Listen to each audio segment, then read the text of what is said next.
Coach, we'll open it up and we'll take questions. Thanks. I always appreciate you guys coming, and I'm so thankful for the crowd today. And I mean, awesome crowd. Our fans are awesome. And they were here for senior day too, which owe him a lot.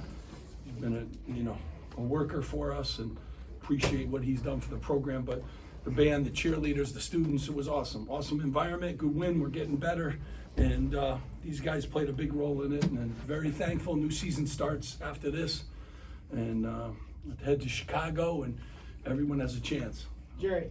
Steve, when you see guys diving face first into the floor for a loose ball, in game 31, what does that tell you about this team? Yeah, I mean, we've come a long way. I'm proud of them.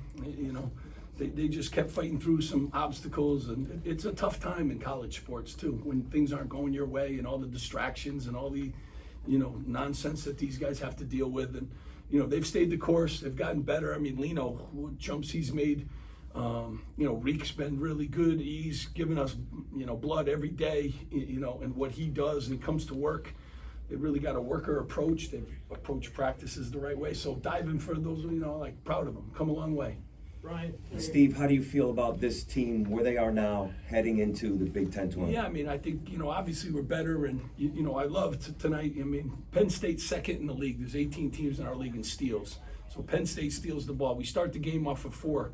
We get 4 and 3 layups, and then we settle down. We had early in the year, we were turning the ball over. We settled down. We have 7 turnovers for the game. Like, the growth and the scouting reports and the work that these guys have done, and has been really good. In June, getting 12 rebounds. Challenge him always to rebound. And, he gets 12, for us. So we've had different guys step up, and, we're getting better, and, we're playing, some good basketball. Now we got Minnesota. So you're going to have to play great now. You got 40 minutes, get you 40. Matt. Lino marked 16 points today. What can you say about his end of the season performances going into the Big Ten tournament? For me, it's been awesome. Like, he's a new player, really. I mean, he's putting pressure on the rim. He's playing with confidence, but he's practicing that way. He's been great in practice. His practice habits have improved. And when you're a young basketball team, you really have to go through some obstacles with young guys, especially in this league. This is the oldest league in the country too. And his growth, and that he stayed the course, and that he's watching more film, and that he's practicing better, has really added a new dimension to us. Our backcourt was, like I was saying, J. Mike has accepted that role coming off. He did fantastic today. These guys did a lot of great things for us today. Alec and then Jerry.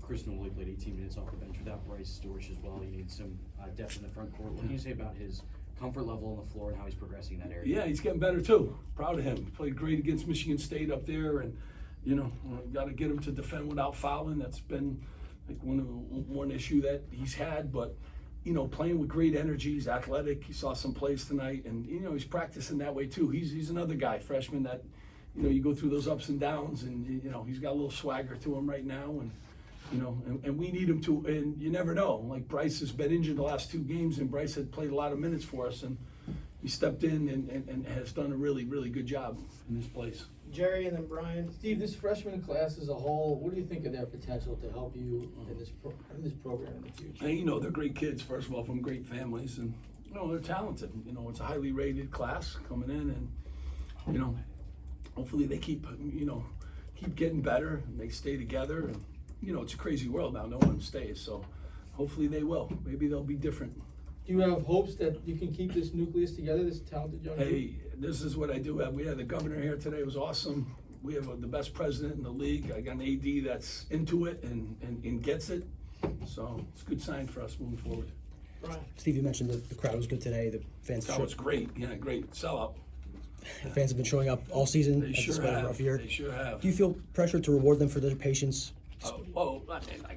They've been great. We've given them some tremendous moments here, and we look forward to doing more in the future. But, we've given them a minute, but they come and they support, and I think, these kids are great kids. They're good students. They represent the school the right way. So I think they see an example of that, and they work. So you always feel when you take a job like this. I mean, it's the Big Ten, 18 teams. It's the best team in best conference in the country, arguably top 1 or 2, whatever you guys want to mix and mingle with. But I will definitely say it's the best conference. We only play each other once for the most part. on the road half the time. Like it's a real tough place to go on the road. I watch other teams play on the road. I don't see the environments. I mean, Michigan State was hopping from 3 hours before the game. Like it was, you know, you don't get those environments everywhere. So, you know, it's a great league, and you know, but it's exciting too. It's exciting. Phil? Coach, you know, you've had games this season where you guys have only had 4 or 5 scorers. Today, everyone who played outside of Zerno with limited minutes put up some points. What can you say about that? Yeah, I mean, we shared the ball. We've gotten better at, you know, making the ball. When the ball moves, the scoreboard moves. So, you know, we've come a long way. They've learned from film.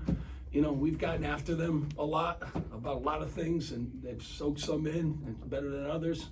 But we've taken care of the ball. We've really changed. You know, we had a turnover problem, and we've kind of solved that, and we do a great job of making sure we get one up.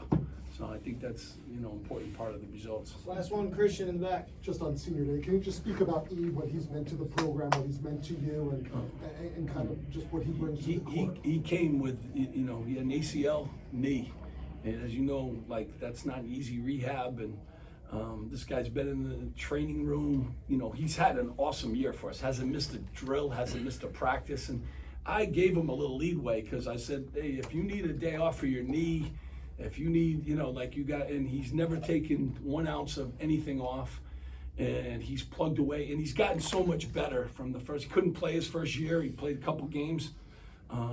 Just his ability to make free throws, you know, his ball screen defense. He blocks shots. He goes after them. You know, we haven't been a great rebounding team this year, and he's been our guy one night, every night. He consistently comes in.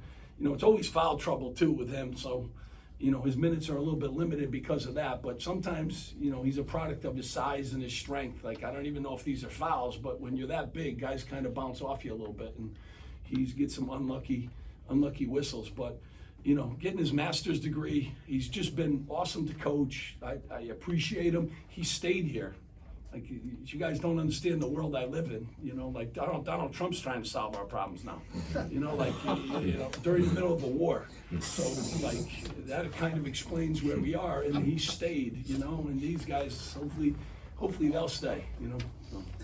All right, guys, we're going to give out Thank you. a special media award here, and I'm going to hand it off to Jerry Carino here. Great. So, Joe Boland was an assistant coach on Rutgers' 1976 Final Four team. Joe was a radio analyst for Rutgers Radio, and just a great guy who was beloved by everyone in the program and outside the program. He connected with everybody. So in Joe's honor, we've established the Joe Boland Media Award. We're going to give it out annually to the Rutgers player who excels with the media throughout the season. It's an engraved pen, and the pens is a souvenir for the player.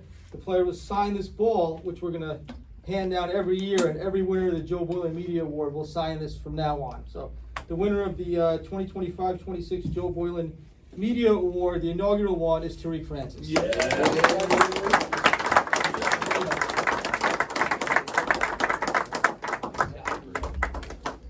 And we're going to ask you to sign this ball now with everybody present, okay? Let's go, you got to sign it. All right. A lot of pressure on you. Let's go. You keep the pen. You already.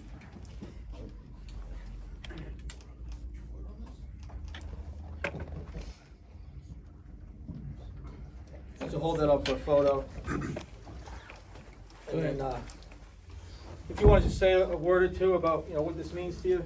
It means a lot. I appreciate it. We appreciate y'all for coming out and coming to the games and watching the games and, you know, coming and asking us great questions. So, you know, we appreciate y'all for all the support and everything that y'all do for us. So thank y'all. Thank you, Jerry. Thanks, Appreciate it. congratulations. Thank you so much. All right, the guys will be available here, and then I got to do autographs.